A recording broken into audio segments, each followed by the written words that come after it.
네, 오늘은 공동체의 힘으로 승리하라, 공동체의 힘으로 승리하라 라는 제목으로 함께 말씀 나누도록 하겠습니다.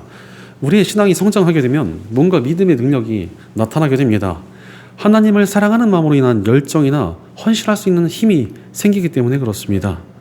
그런 이전보다 훨씬 더 기쁜 마음으로 일할 수 있고 남들을 섬길 수 있으며 하나님께 의지하는 담대함으로 살아갈 수 있게 됩니다. 그런데 한 가지 문제가 있습니다. 신앙이 좋아지고 그 신앙의 능력이 나타나면 그 힘을 교회의 내부로만 표출하게 되는 사람들이 참 많다는 사실입니다. 한국 교회 안에 있는 문화는 얼마나 교회 생활을 잘하는지에 따라서 그 사람의 신앙을 평가하는 경향이 굉장히 강합니다. 그러다 보니 전 세계에서 기독교가 핍박받지 않는 국가 중에 가장 신앙생활하기가 힘든 것 중에 하나가 우리 한국 교회가 아닐까 싶습니다. 일단 우리나라 크리스천들이 눈에 보이는 핍박을 받는 것은 아닙니다. 하지만 교회 생활하는 것이 솔직히 쉽지가 않습니다. 일단 가장 많은 예배 횟수를 가지고 있습니다. 다른 나라들은 보통 주일 예배만 드리지만 우리나라는 수요 예배, 금요 철야 예배, 좀 더 다른 곳은 목요 찬양 예배까지 있고 매일 새벽 예배도 있으며 주일에도 좀 많은 교회들은 6부, 7부까지 있는 교회도 많습니다. 또한 각종 모임도 굉장히 많습니다. 성경 공부, 예배 준비, 그룹 나눔, 제자 훈련, 온갖 모임들이 굉장히 많이 있습니다. 게다가 교사, 찬양단, 성가대, 꽃꽂이, 청소, 식사, 설거지 등등 수많은 교회 안에 봉사할 곳들도 끝도 없이 있습니다. 그러다 보니까 신앙이 좋다라는 인정을 받으려면 최대한 예배를 많이 참석해야 됩니다. 또한 각종 모임에도 얼굴을 자주 비추면서 많은 봉사를 해야 됩니다. 물론 이런 예배와 모임과 봉사로 인하여 한국 교회가 크게 성장한 부분이 있습니다. 허나 그만큼 크리스천들이 세상으로 향하는 대신 교회 안에만 머무르려는 경향도 굉장히 강해졌습니다. 그러다 보니 나타나는 치명적인 문제가 있습니다. 요즘 유행하는 말 중에 방구석 여포라는 말이 있습니다. 이 삼국지에서 가장 강하다고 꼽히는 장수이자 강한 사람의 상징과 같은 사람이 여포입니다. 혼자서 병사들을 수십 명씩 배워 넘기고 굉장히 강했다고 하죠. 그런데 이 말이 방구석과 합쳐지면서 사회적으로는 소심하지만 자신의 가족들에게나 아니면 방구석 컴퓨터 앞에서 악플을 달 때만 센 척하는 사람을 방구석 여포라고 부릅니다. 안타까운 현실은 교회 구석 여포 같은 사람들이 점점 많아지고 있다는 사실입니다. 교회에서는 헌신적인 일꾼이고 신앙이 있다고 칭찬을 받습니다. 하지만 세상에서는 별로 능력도 없고 인정도 받지 못하고 살아가는 사람들이 굉장히 많이 늘어가고 있습니다. 실제로 예전에 한 청년이 제게 상담을 요청한 적이 있었습니다. 같은 크리스천이 직장에 있는데 이분 때문에 너무나 힘들다는 것이었습니다. 온갖 예배와 모임이 있다고 하면서 평일에도 근무 시간을 바꿔달라고 요청을 하고 사람들을 불편하게 했습니다. 그러면서 남들이 자신에게 와가지고 좀 시간을 바꿔달라고 하면은 전 또 모임이 있어서 안 돼요 이러면서 주고받는 것도 없고, 또 그런 모임 준비를 하느라 일도 굉장히 소홀히 해가지고 남들에게 많이 폐를 끼쳤다고 합니다. 오죽하면 같은 직장의 사람들이 쟤를 보면 정말 기독교 자체가 싫어진다 이런 말을 할 정도였다고 합니다. 그런데 그분과 같은 교회를 다니는 사람을 알게 됐는데 그 교회에서는 그렇게 좀 별로인 분이 청년부 회장에 뜨거운 헌신을 하는 청년으로 칭찬이 자자했다는 것입니다. 그러면서 이것이 옳은가? 그럼 대체 무엇이 바른 신앙인가에 대해서 저에게 질문을 해온 것입니다. 사실 굉장히 어려운 문제입니다. 열심히 헌신하는 이들을 통해서 교회 공동체가 잘 세워지는 것은 맞습니다. 그러나 본질적으로 정말 믿음의 능력이 필요한 것은 교회의 내부가 아니라 외부 아니겠습니까? 크리스천들이 믿음으로 세상에 나아가 영혼들을 변화시키고 복음을 전하려면 외부에서 능력을 나타내야 합니다. 그런데 참 많은 크리스천들이 외부에서 능력을 발휘하기보다는 내부에서만 머무르고 싶어 합니다. 그러나 이렇게 내부로만 에너지를 발산하는 기독교는 금세 약해질 수밖에 없습니다. 실제로 지금 기독교 내부의 가장 큰 문제 중에 하나가 기독교 문화의 게토화입니다. 근데 유럽에서 유대인들을 따로 살도록 만들어 놓은 격리구역을 게토라고 불렀습니다. 그리고 이런 게토 지역은 유대인들만의 독특한 문화나 생활 방식이 자리를 잡게 되었습니다. 현대에 이르러서는 어떤 특정한 집단이 자기들끼리만 똘똘 뭉쳐가지고 외부와의 접촉을 차단하고 자기들만의 문화를 만들어가는 것을 게토화라고 부릅니다. 그런데 지금 기독교인들의 모습이 그렇지 않습니까? 믿지 않는 사람들이 기독교의 언어를 잘 이해하지 못하게 되고 있습니다. 어떤 분이 저는 교회에서 기타로 섬기고 있어요 이러면 기타를 왜 섬겨요? 이러면서 무슨 사이비 종교예요? 이렇게 말을 합니다. 우리만의 언어가 굉장히 강해지고 있습니다. 또한 생활 방식 자체가 굉장히 달라졌습니다. 예배 위주로 생활을 하고 교회 위주로, 교회 봉사 위주로, 교회 모임 위주로 생활을 하다 보면은 아무래도 세상에서 뭔가 하기가 어렵습니다. 또한 기독교인들끼리만 굉장히 똘똘 뭉치고 기독교인들만의 뭔가 문화를 만들어 가고 있는 모습이 보여지고 있습니다. 물론 이런 모습들이 생길 수밖에 없고 중요한 부분도 있습니다. 그러나 이것이 거룩하고 성결하게 살기 위한 모습이 아니라 그저 교회 내부로 나의 모든 에너지를 발산하는 이들이 많아진 탓이라면 이것은 정말 큰 위기입니다. 그저 내부에서 똘똘 뭉쳐진 채 새로운 영혼들을 구하여 내지 못하고 세상과 너무나 분리되어 버린다면 그 공동체는 점차 멸망의 길을 향해 걸을 수밖에 없기 때문에 그렇습니다. 그러나 오늘 말씀에 등장하는 바울은 크리스천들이 어떻게 살아야 될지에 대한 본을 보여주고 있습니다. 오늘 본문 9절을 보면 형제자매 여러분, 여러분은 우리의 수고와 고생을 기억하고 있을 것입니다. 우리는 여러분 가운데 아무에게도 폐를 끼치지 아니하려고 밤낮으로 일을 하면서 하나님의 복음을 여러분에게 전파하였습니다라고 말씀하십니다. 바울은 기독교 역사상 가장 위대한 전도자 중에 한 명이었지만 그에게는 직업이 있었습니다. 바로 그는 세상에 나아가 천막 만드는 일을 했습니다. 가는 곳마다 천막을 만들면서 선교비를 벌었고 또 그러면서도 함께 천막을 만들던 사람들도 전도하기도 했던 것으로 보입니다. 그런데 바울이 이 일을 대충 했겠습니까? 절대 그렇지 않습니다. 방금 읽은 말씀처럼 바울은 밤낮으로 일하며 열정적으로 자신의 직업에 최선을 다했습니다. 전도하러 다닌다고 자신의 일을 대충대충 하며 살아가지 않았다는 것입니다. 이러한 바울의 선교 방식을 우리가 텐트 메이커라고 부릅니다.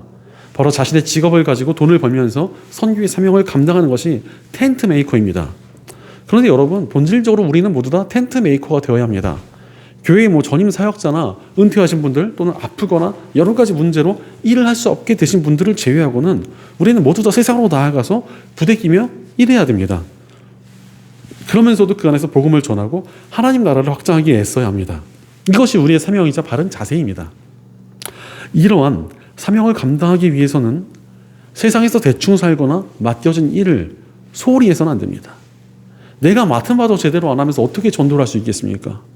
크리스천들은 일을 잘해야 됩니다. 실력이 부족하면 적어도 열심히라도 해야 됩니다. 세상에서 인정받는 모습이 있어야 우리를 통해서 복음이 전해질 수 있는 것 아니겠습니까? 세상에서 비난받으면서 우리가 어찌 복음을 전할 수 있겠습니까? 우리는 나의 일터가 선교지이자 사명지라는 사실을 절대 잊어서는 안 됩니다. 사실 초기 한국 사회에서 회사들이 기독교인들을 굉장히 좋아했었다고 합니다. 사람들이 온유하고 진실되며 겸손하고 열심히 일했기 때문입니다.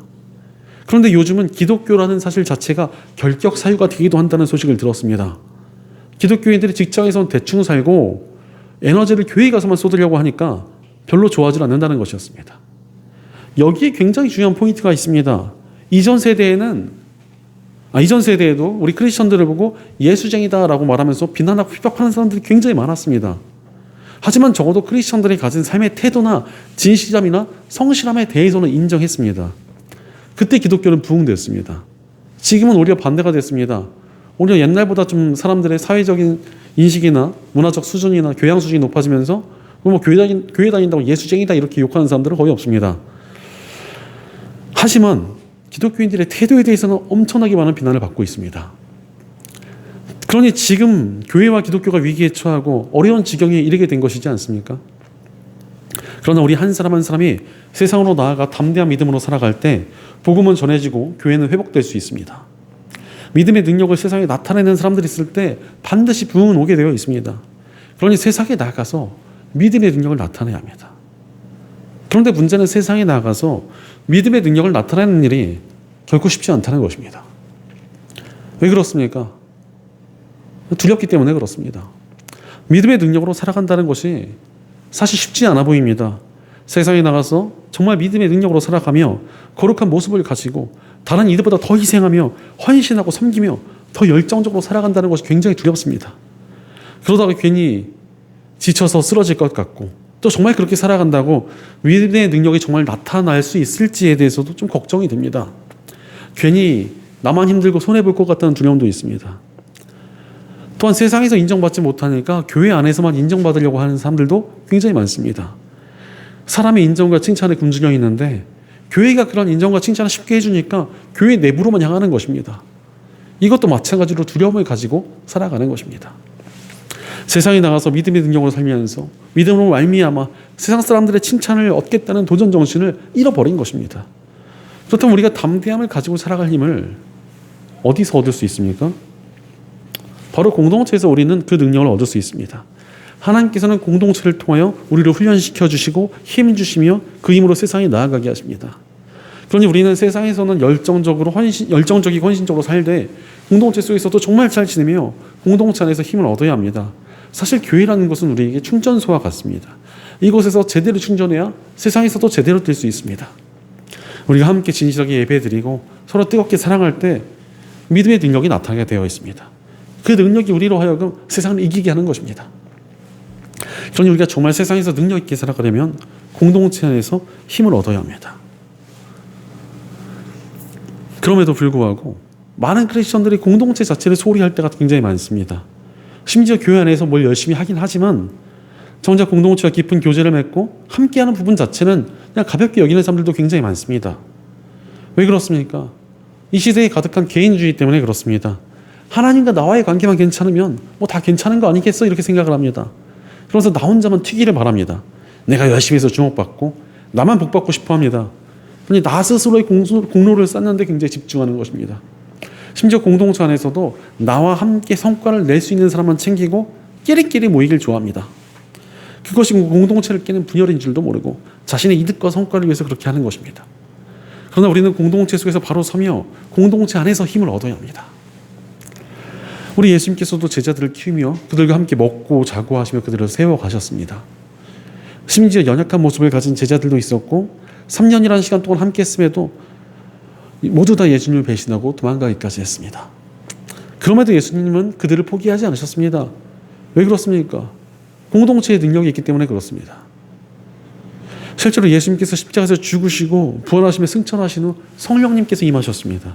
성령님이 임하시면 언제 나타났습니까? 공동체가 함께 모여서 기도할 때 나타났습니다. 그러자 그 공동체가 세상으로 나아가 3,000명이나 되는 사람들을 전도하며 교회를 세우지 않았습니까? 하나님께서 일하시는 방법은 공동체에 있습니다. 하나님께서는 공동체를 통하여 능력과 역사를 나타내십니다. 실제로 하나님께서 복음을 통해 우리의 죄를 용서해 주시고 자녀로 삼아 주셨습니다. 바로 하나님과 우리들을 하나의 공동체로 묶어 주신 것입니다. 심지어 복음은 우리가 단순한 모임이 아니라 예수님과 한 몸이라고까지 말씀해 주십니다.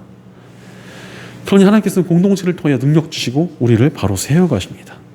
그러므로 우리는 공동체 속에서 온전히 세워질 때 능력을 얻고 온전히 능력 있게 살아갈 수 있습니다. 2차 세계대전 이후 20세기 중반의 유럽은 너무나 큰 충격에 휩싸였습니다. 유럽 사회는 인문학과 인본주의의 영향으로 인간이 가진 능력과 위대함을 믿고 있었습니다. 그러나 2차 세계대전을 통하여 인간의 잔혹함과 악함 그리고 어리석음을 정말 뼈저리게 느끼게 되었습니다. 특히나 히틀러가 유대인들을 600만 명이나 학살하는 모습을 보면서 인간의 추악한 본성을 마주하게 된 것입니다.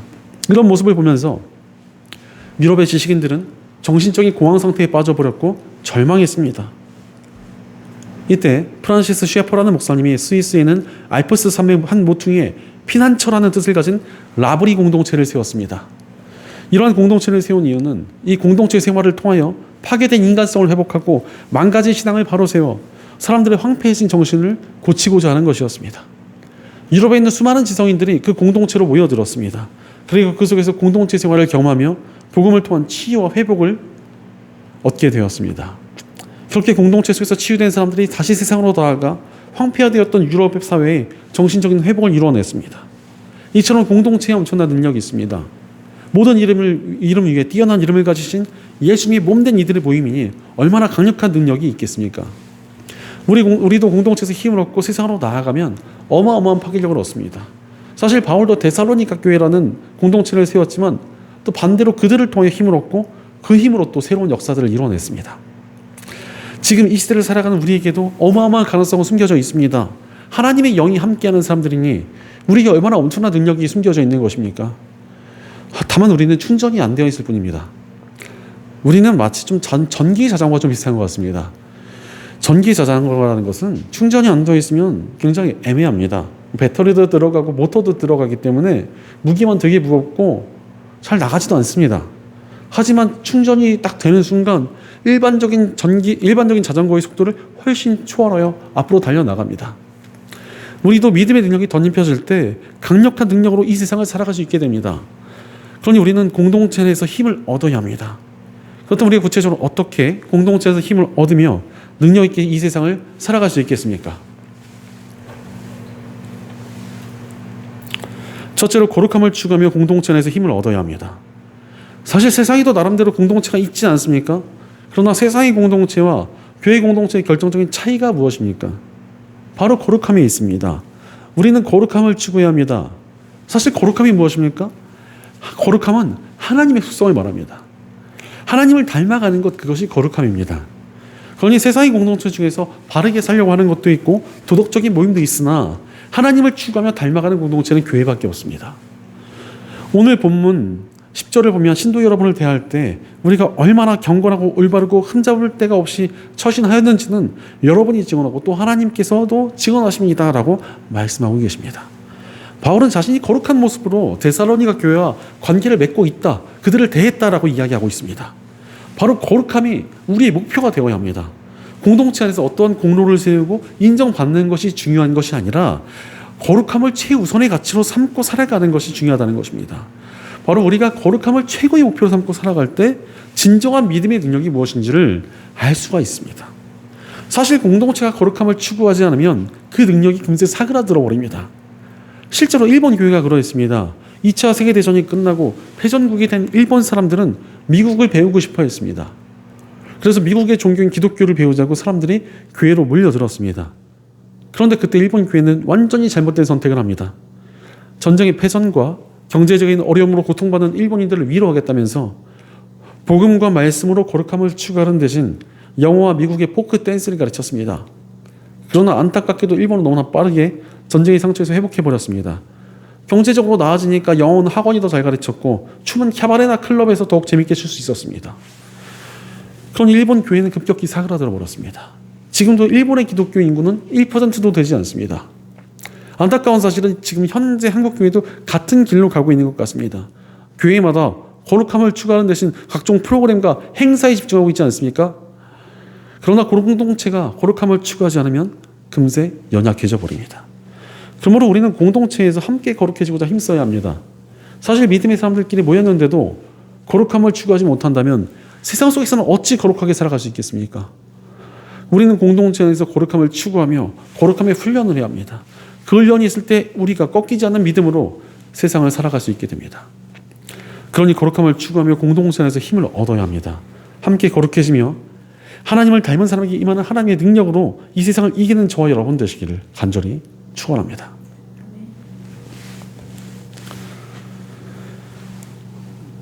둘째로 차별 없는 사랑을 추구하며 공동체 안에서 힘을 얻어야 합니다.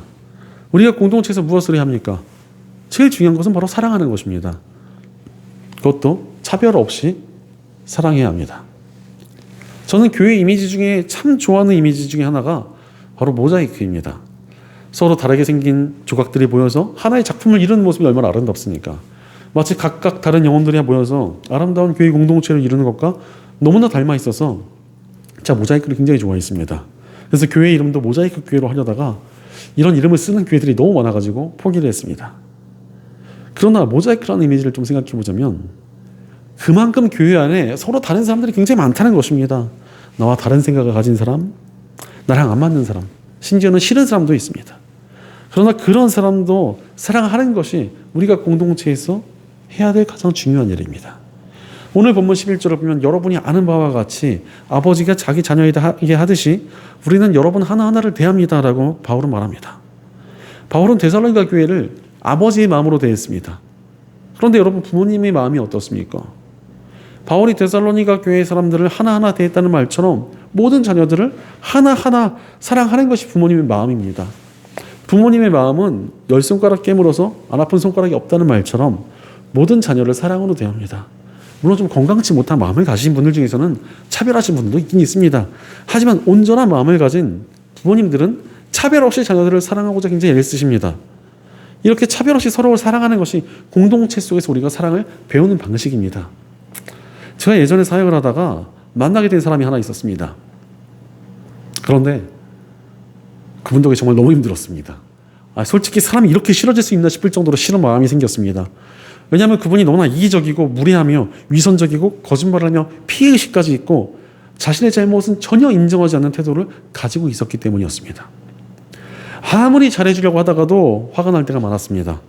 그 덕에 회개도 굉장히 많이 했습니다. 문제는 회개하면서도 화가 났습니다. 그래서 그분을 사랑할 수 있게 해달라고 굉장히 열심히 기도를 했는데 기도 중에도 또 화가 났습니다. 그러나 기도 중에 제가 깨달아진 것이 하나 있었습니다. 제가 그분을 그렇게 마음에 들지 않아 했던 진짜 이유를 알았습니다. 바로 제 안에도 그분처럼 이기적이고 무리하며 위선적이고 거짓말하고 피해의식과 잘못을 저지르고도 아닌 척하는 마음들이 똑같이 있었기 때문이었습니다. 진짜 동족 혐오증이나 내가 그를 싫어하는 것이 아닌가 이런 생각이 들어서 정말 진심으로 회개를 하게 됐던 것 같습니다. 그러면서 제 안에 누군가를 품는 마음이 굉장히 많이 성장하게 되었습니다. 또 스스로 돌이켜보면서 더욱 믿음이 자라나고 더욱 사랑할 수 있는 힘이 생기는 경험도 했습니다. 세상의 사람들은 이보다 우리를 더 힘들게 할 것입니다. 그런데 우리가 교회 공동체조차도 사랑하지 못한다면 우리가 어떻게 세상에서 영혼들을 사랑하며 그들을 구할 수 있겠습니까? 공동체 안에서 사랑하는 훈련을 해야 합니다. 내 마음에 들지 않는 이들도 차별하지 않고 사랑할 때 우리의 믿음은 반드시 성장할 것입니다. 그러니 사랑의 훈련을 통해 공동체 내에서 힘을 얻어야 합니다. 차별 없이 사랑하며 우리 한 사람 한 사람을 놓치지 않고 사랑해 주시며 힘주시는 하나님의 능력으로 세상을 이기는 저와 여러분 되시기를 간절히 축원합니다.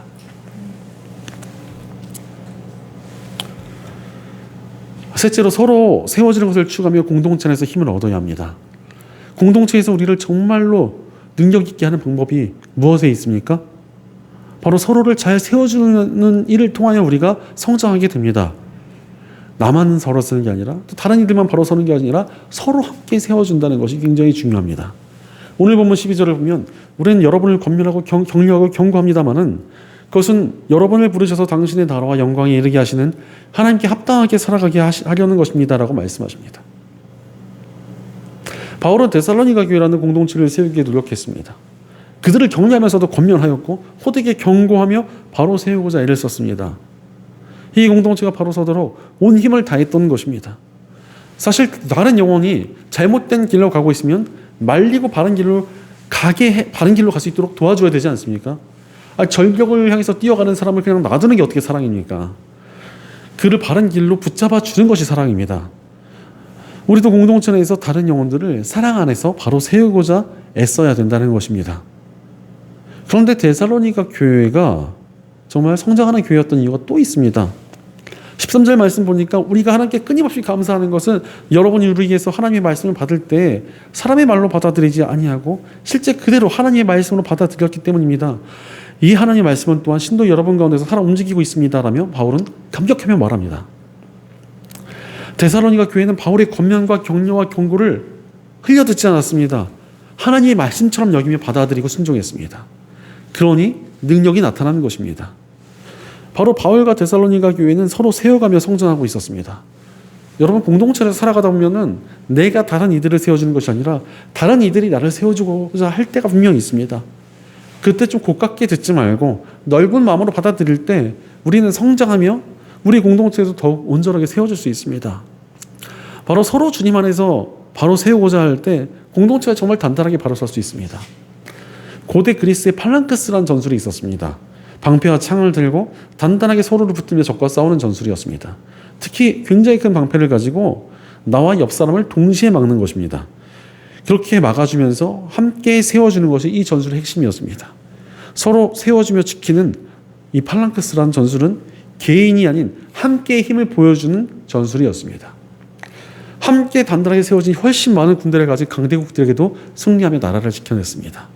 영화 300에도 이런 팔랑크스 전술이 나오는데 300명의 용사가 어마어마한 숫자의 적군을 견디어내는 모습이 나타납니다.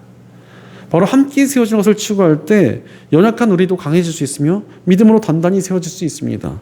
사실 세상에 있는 영혼들을 바로 세울 사명은 우리에게 또 주어져 있지 않습니까? 우리가 우리 공동체부터 먼저 바로 세워갈 때 세상의 영혼들을 또 바로 세워갈 수 있는 용기와 힘을 얻게 됩니다. 그러니 우리가 우리 공동체를 바로 세워갈 때 나아가 이 세상까지도 변화시킬 수 있는 힘을 얻게 될 것입니다.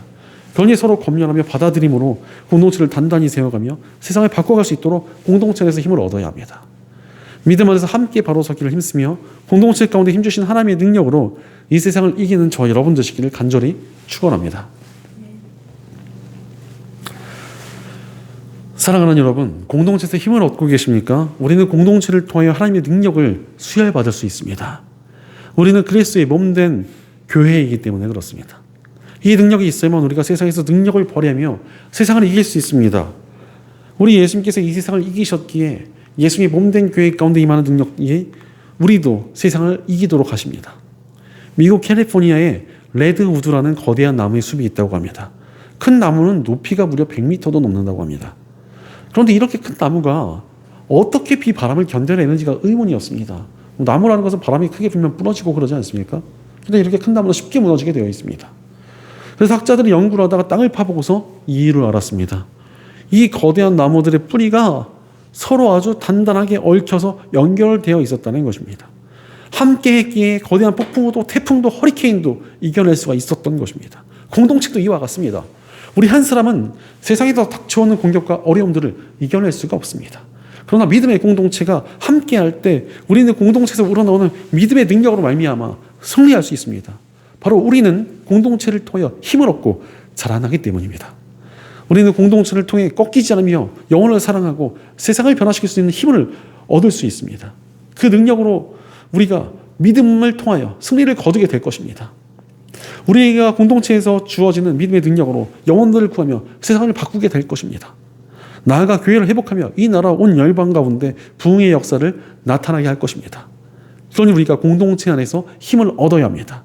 하나님께서 주신 공동체 안에서 하나님이 주신 능력을 얻으며 그 능력으로 이 세상을 이기는 승리의 백성들을 함께 세워지는 저와 여러분 되시기를 주의 이름으로 간절히 축원합니다. 기도하겠습니다. 우리를 한 공동체로 삼아주시고 능력 주시는 하나님 감사합니다. 하나님께서 우리에게 힘을 주셔서 세상을 이기게 하시는데도 우리가 두려워 떨며 도전하지 못한 채 웅크리고 있지는 않았는지 우리의 삶을 돌이켜봅니다. 그러나 이제 우리가 하나님께서 주신 공동체 내에서 위대의 능력으로 바로 세워져 사명을 향해 나아가기 원합니다.